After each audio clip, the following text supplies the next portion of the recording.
Para sutresna ingkang minulya, sumangga kados biasanipun kita badhe miwiti bahasan tema ingkang sampun kelampahan inggih kita ngawali tansah inget eling dumateng umul kitabipun kita inggih menika Fadilatul Suratul Fatihah.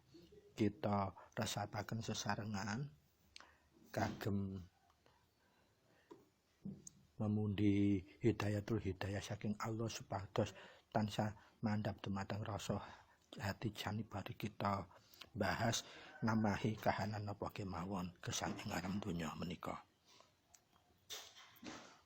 Mila monggo kita nata niat jembaraken penggalih lan beningaken rasa jati kita resapaken umul kitab inggih menika suratul Fatihah sesarengan kangge miwiti edisi 012 setunggal menika ingkang muntut tema lampah salat daim. Sumangga.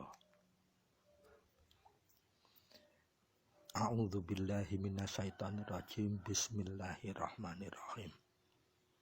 Alhamdulillahi rabbil alamin. Ar-Rahmanir-Rahim Maliki yaumiddin. Iyyaka na'budu wa iyyaka nasta'in. Ihdinas siratal mustaqim. Siratal ladzina an'amta 'alaihim ghairil maghdubi 'alaihim waladdallin.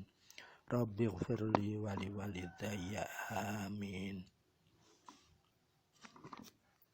Matur nuwun dumateng para sutresna sedaya ingkang sampun kersa ngrasapaken suratul Fatihah sesarengan kala wau.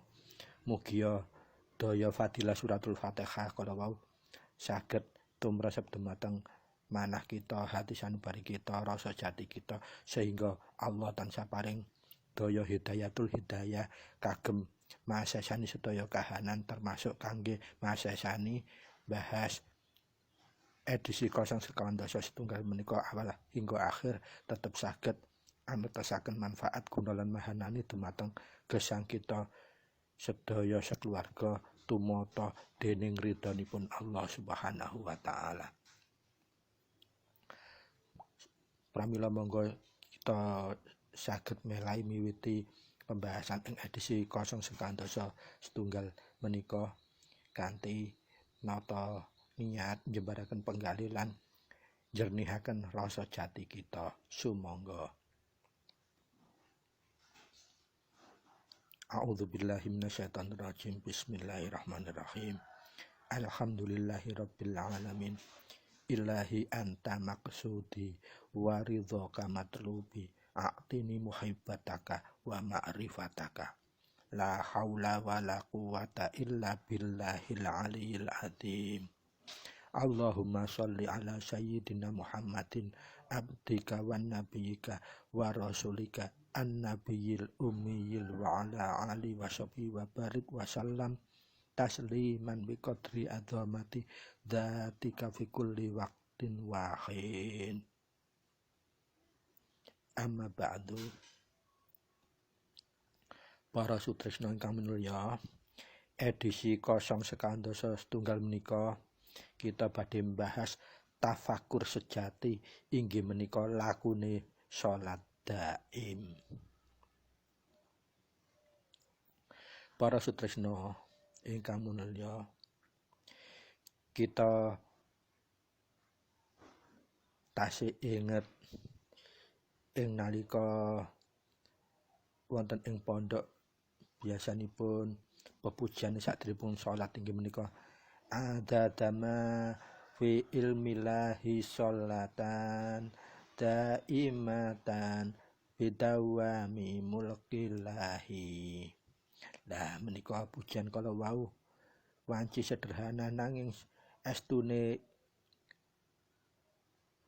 pigatos sanget maknanipun inggih menika kita tansah nyuwun limpahan rahmat kang abadi inggih menika rahmat ingkang langgeng inggih menika rahmat ingkang tumurun saking keabadianipun kerajaanipun Gusti Allah piyambak. Nah nikmat ingkang langgeng kalawau inggih menika setuhunipun salat daim. Nah, monggo kita kupas estune dos pundi salat daim menika munggo hakikatipun ing ilmu hak kalawau. Para sutresna ingkang minulya,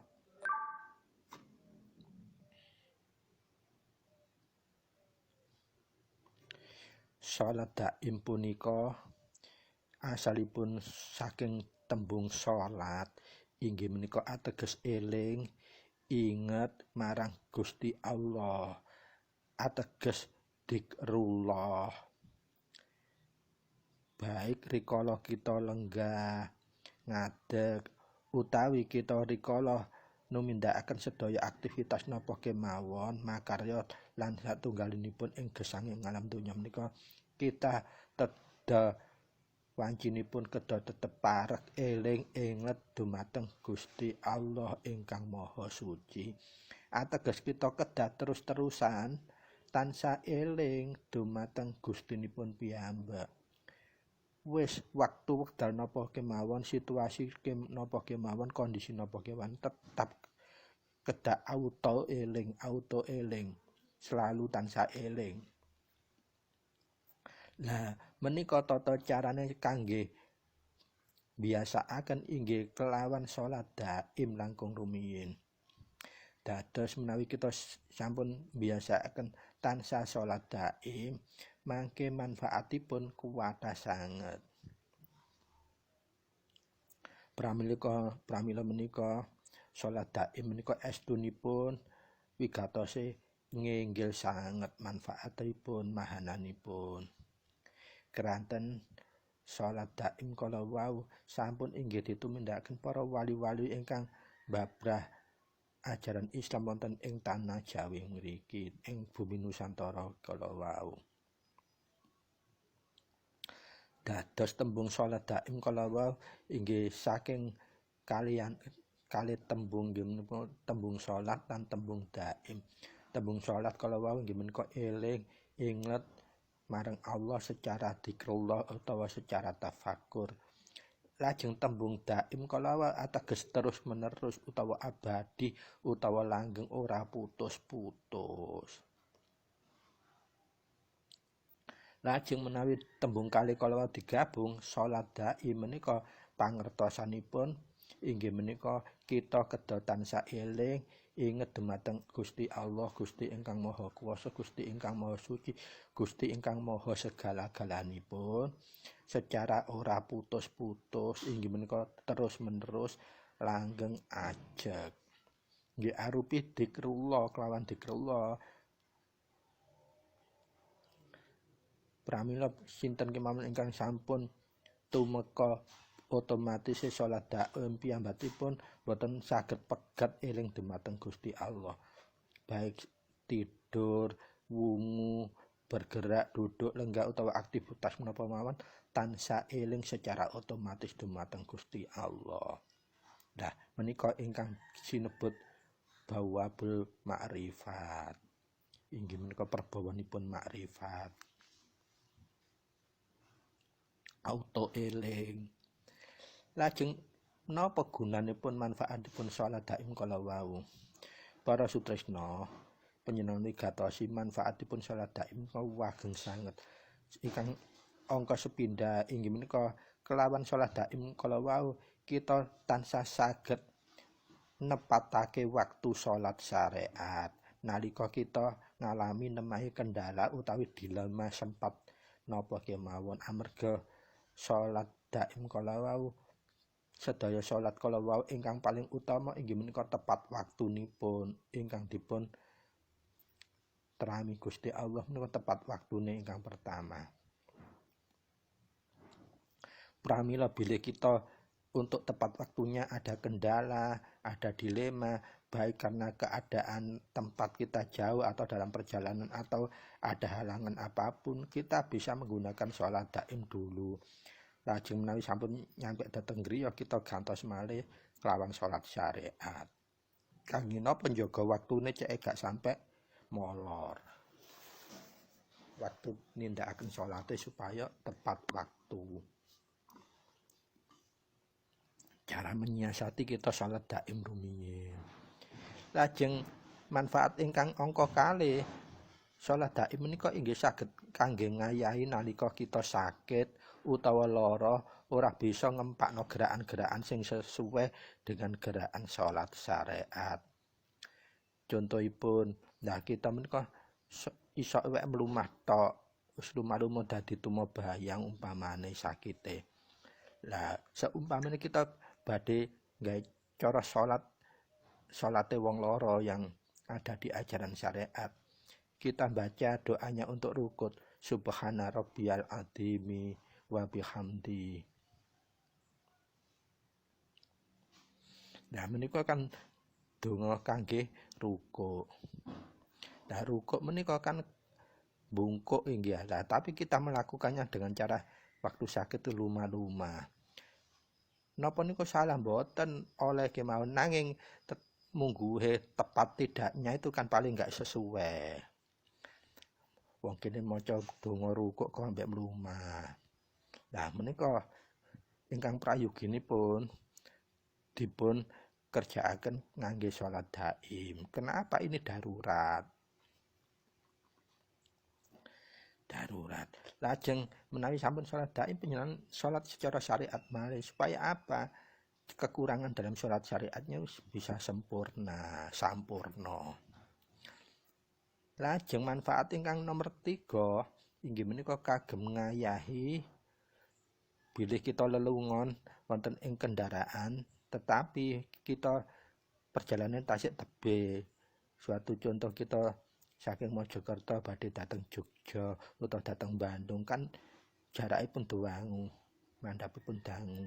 Ketika masih di atas kereta tiba-tiba ada adzan dengan adzan. Nah yang kita rebut harus tepat waktunya. Kita mungkin boleh saja kita menggunakan sholat syariat dengan dilihat banyak orang, tapi kalau semua terjadi atraktif dikhawatirkan kita nanti keluar riyaknya. Engko wedi kene kedudut supaya dilem uwong dan sebagainya. Lah kangge ngayahi kala wau saged numindakaken salat daim rumiyin. Lajeng mangke sak sampun pun sampai dateng griya utawa tujuan panjenengan tindakaken malih salat syariat yang kita sudah ganti dengan salat daim kala wau. Nah, kangge manfaat ingkang nomor kali kalau nalika sakit, nalika lelungon inggih wonten qasar jamak inggih. Kodhok inggih wonten sebagian pendapat. Nah, ing Gusti Allah menika mboten ngutangaken salat. Lah pramila ingkang prayogi ditindakaken salat daim mawon. Rumiyin mangke diganti dengan salat syariat kalau sudah nyampe tujuan. Nah, menika ingkang langkung afdol daripada kita berniat salat kodhok utawa qasar jamak. Lajeng manfaat ingkang angka sekawan inggih menika kita mangke ingkang paling utama dengan terbiasa salat daim. Kalau tumus atau khidmatnya itu ningnya ketemu, mangke kita saged menjumpai guru sejati kita. Dados kita belajar sesuatu tanpa guru itu bisa. Napa menika saged? Lah menika sing ingkang sampun buktekaken inggih menika nalika Sunan Bonang gembleng Sunan Kalijaga. Keranten Sunan Bonang sampun mirsani menawi Sunan Kalijaga menika saged dados pimpinan paling langkung utama kangge njangkepi nalika kala semanten Wali Songo menika wonten setunggal ingkang sampun boten wonten, kedah wonten penggantine. Dados Wali Songo menika kedah tetep jumlahe 9 wekdal menika. Pramila Sunan Bonang lajeng gembleng Sunan Kalijaga. Dengan cara menapa inggih salat daim kala wau inggih menika semedi sejati, tapa sejati. Dados salat daim menika sawaget ateges inggih menika estu-estune semedi utawa estu-estune tafakur atau tafakur sejati inggih menika nggih tapa sejati kala wau. Nah, salat daim ingkang saged manfaat kagem nemokaken guru sejati kala keranten intinipun salat daim menika kangge njejekna supaya tepate waktu salat syariat lan bisa panggah eling parek marang Allah ngrebut ngayahi tepat waktune salat syariat nalika nemu kendala napa kemawon. Nanging mengko kudu tetep ditindakaken salat syariat nalika sampun tumeka griya utawa tujuane sampun tekan. Lajeng tata cara salat daim nika dos pundi? Para sutresna, salat daim khususipun ingkang ditumindakaken awal dening Sunan Kalijaga nalika digembleng Sunan Bonang inggih menika pertama namung lenggah duduk sikapipun saged sila utawa sikap lenggah ingkang panjenengan ceceki dos pundi. Nanging wekdal lenggah menika namung diam dan rileks. Lajeng nemen kalinipun nutupi bobohan sanga bolongan sanga ingkang sampun kuku aturaken ing edisi kepengker bolongan sanga niku napa mawon. Lajeng nomor 3 nipun sak bibaripun lenggah lajeng bolongan sangane wis ditutupi iso dipegeng kita ngungel niatipun salat daim ing lebete manah kemawon ngungel. Lajeng ingkang nomor 50 ngungel unene salat daim secara khidmat ing rasa jati. Nanging nalika Sunan Bonang gembleng Sunan Kalijaga menika mboten ngangge ungel. Keranten napa? Tingkatipun Sunan Kalijaga Sunan Bonang kali kita kebuenten makome derajate beliaunya itu sudah wali, kita ini manusia biasa. Pramila kita kedah tetap butuhaken ungele unen. Keranten ungele unen menika ingkang ngrumusaken inggih Sunan Kalijaga piyambak nalika sampun nemokaken guru sejati kala wau supados diajaraken dhateng santri ini langkung gampang sesuai makom manusia biasa. Lah sak sampunipun kita mangertosi pengertian tata cara lan manfaatipun kita monggo kita belajar melaksanakan nindakaken salat daimipun. Nurut versinipun Sunan Bonang nalika gembleng Sunan Kalijaga nalika Sunan Kalijaga menemukan guru sejatinipun ingkang awalipun inggih ngagem salat daim kala wau inggih menika semedi sejati inggih menika tapa sejati utawi tafakur sejati. Lajeng punapa ingkang ditumindakaken dening Sunan Kalijaga atas bimbingan Sunan Bonang. Lah wekdal menika Sunan Kalijaga amung dipun perintahaken lenggah, longgo, meneng, mendel, hening, wening, pasrah kepada Allah Subhanahu wa taala. Pramila Sunan Kalijaga utawi Raden Mas Syahid kala wau dipun perintahaken zikir utawa tafakur. Nanging boten ngangge ritual napa kemawon, zikiripun namung meneng ing ati, Allah ing ati kemawon. Lah keranten kita kalian para wali jelas beda makome, beda derajate. Kita mboten saged nindakaken salat daim kalian mendel kemawon mboten enten ungele. Dados cara bimbing menuju ning lan ningnya itu kedah wonten ungelipun. Pramila Sunan Kalijaga saklajengipun ngrumuskan cara salat daim ingkang gampil inggih menika ndamel ungel-ungelan supados kanten napa nalika mejangaken cantrike sapara santrine supados langkung gampang. Lajeng napa rahasianipun dibalik duduk mendel kala wau? Lah wekdal menika Sunan Bonang gembleng Sunan Kalijaga namung diperintahkan mendel. Lah berdiam ning menika wonten kegaiban samar-samaringipun ingkang badhe tumurun. Cobi kita lenggah inggih. lajeng kita kendel-mendel diam diri, maka tidak beberapa lama pasti pikiran kita, hawa nafsu kita mulai ngresek, berisik nguni ngoro dhewe-dhewe. Bab apa wae sing urusan donya kabeh muncul semliwer ing pikiran.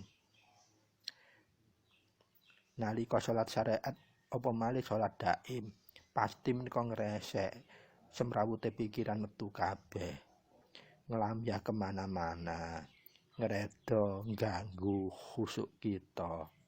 Kita digeret mikir soal urusan donya, soal utang, soal duit, soal belanja, soal hitungan, soal anak, bojo, kanca, tangga kanan kiri lan liya-liyane. Muncul nalika kita ngedalaken nindakaken salat syariat utawa malih salat daim. Lajeng dos pundi menika solusine?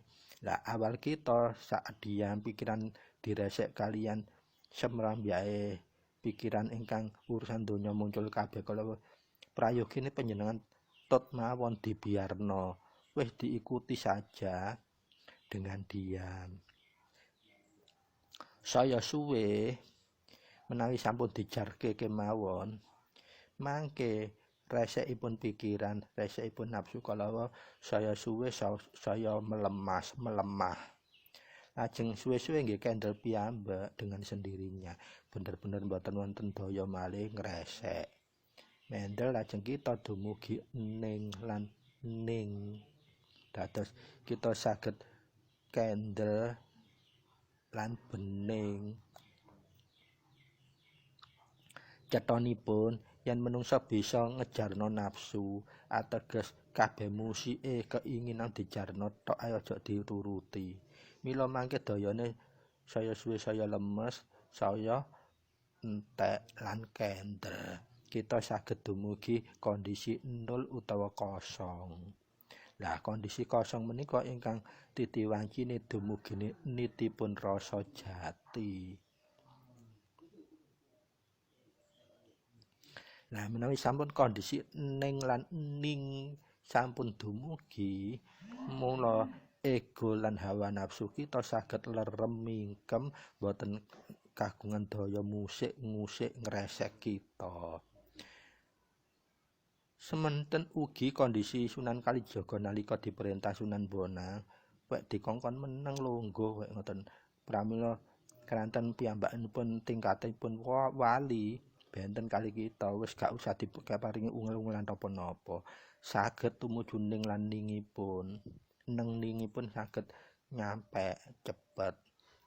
Lajeng panjenenganipun Sunan Kalijaga namung pasrah, boten melakukan ritual napa kemawon, namun lenggah beban songonya ditutup, netranipun dipejamaken, mandeng pucuke grana ing rasa jati, lajeng kepanggih sampun neng lan ningipun. Akhiripun Sunan Kalijaga wekdal nindakaken salat daim ing pinggire lepen kala wau kepanggih guru sejatinipun, sehingga Sunan Kalijaga berikutipun menawi belajar mboten kedah manggih Sunan Bonang, namun kelawan salat daim kaya tiap hari diajari Sunan Bonang. Lah menika guru jatinipun sampun kepanggih. Keranten kiblatipun awalipun saking Sunan Bonang, piyambakipun rumaos diajari Sunan Bonang terus.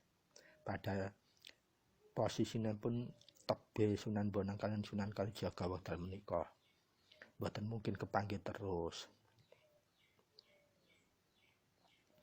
Pramila sak sampun Sunan Kalijaga sampun manjing salat daimipun kepanggih guru sajati, Sunan Kalijaga lajeng ngerancang rakit nyusun babagan tata caranipun salat daim ngangge ungel-ungelan. Dos pundi tata cara cethaipun? Sumangga kita wigatosi para sutresna. Salat daim menika tata caranipun kita kedah kados ing inggil kala wau lenggah diem, sak beberapa diem tutupi hawa sanga. Menawi sampun tutupi hawa sanga, panjenengan tutno ae sumripere ngreseki pikiran nafsu ditutno tapi gak usah dituruti. Suwe-suwe kurang lebih 5-6 menit mungkin mangke sampun lerem. Lah sabibar lerem menika kita kedah ngungel niat-niat. Dos putih ungel-ungel niatipun salat daim. Monggo panjenengan wigatosi niat ingsun salat daim kangge saklawase urip ingsun. Ngadeg ya kuwi urip ingsun. Rukuk ya kuwi paningal ingsun. Iktidal ya kuwi pangrungu ingsun. Maca ayat ya kuwi pangucap ingsun. Sujud ya kuwi pangambu ingsun. Lungguh ya kuwi tetepe sejo ingsun. Tahiyat ya kuwi tauhid utawa percaya ingsun. Salam ya kuwi makrifat ingsun. Zikir ya kuwi awas ingsun. Kiblat ya kuwi madhep marang neng lan ning ingsun. Saperlu nglakoni kudrat iradat ingsun dhewe. Lah menika ungel-ungelipun salat daim kala wau niat lan ungel-ungelipun. Sabibaripun ngungel niat lan ungele salat daim kala wau kita banjur lampah zikir pasrah. Terus pundi unane zikir pasrah? Monggo panjenengan wigatosi. Sabibare ngungel salat daim kala rampung kita laku pasrah. Ungelipun kados mekaken. Kang Maha Kuwasa, wujud bekti kula dumateng panjenengan. Kula nyuwun den pangapura saking sedaya dosa kula ingkang sampun kelampahan saha dosa ingkang dereng kelampahan. Nyuwun karidhaan panjenengan ya Allah dan paringi tambahan rezeki ingkang halal samar-samar saha ilmu ingkang manfaat samar-samar. Lan den dadosaken kawula dados manungsa ingkang slamet donya akhirat saha akhirilah gesang kula saha panjenengan akhiri gesang kula mangke kanthi iman Islam kelawan husnul khotimah. Duh Allah den kinabuli sedaya panyuwunan duniawiyah saha akhirat kula. Nah menika donga pasrah kala wau. Sabibaripun donga pasrah kita tutup kelawan doa ingkang terakhir menika inggih menika ya Allahu ya Hanan ya Mannan ya Dayyan ya Burhan ya Sultan ya Badi'us samawati wa huwa Syami'ul azim birahmatika ya arhamar rahimin walhamdulillahi rabbil alamin. Nah sabibaripun nutup ungelan donga ingkang terakhir kala wau sampun mantun salat daim kita. Lah menawi saged menawi wonten wekdal panjenengan tutaken mendel kemawon supados napa mangke kita saged kepanggil kalian guru sejati kita sehingga kita mangke belajar ilmu napa kemawon boten tergantung guru dhahir, guru fisik. Mekaten. Para sutresna ingkang minulya, sakjetose ing lebete ungelan salat daim kala wau setuhune njabaraken maksudipun kita salat secara syariat. Menawi dijabaraken dhateng gesang ing alam donya maknanipun nggih dhateng salat daim kala wau. Cabi panjenengan wigatosi. Niat ingsun salat daim kangge saklawase urip ingsun ngadeg. Lah atosipun kita salat syariat kita ngadeg. Maknanipun nasihatipun kita kedah tetep njejekaken urip kita pribadi. Lajeng rukuk kita kedah tetep saged njaga paningal kita. Lajeng iktidal kita kedah saged njaga pangrungu kita. Lajeng maca ayat, kita tetep kedah saged njaga pangucap kita. Lajeng sujud, kita kedah tetep saged njaga pangambu kita. Lenggah utawi duduk di antara dua sujud, kita kedah saged netepaken sejo kita.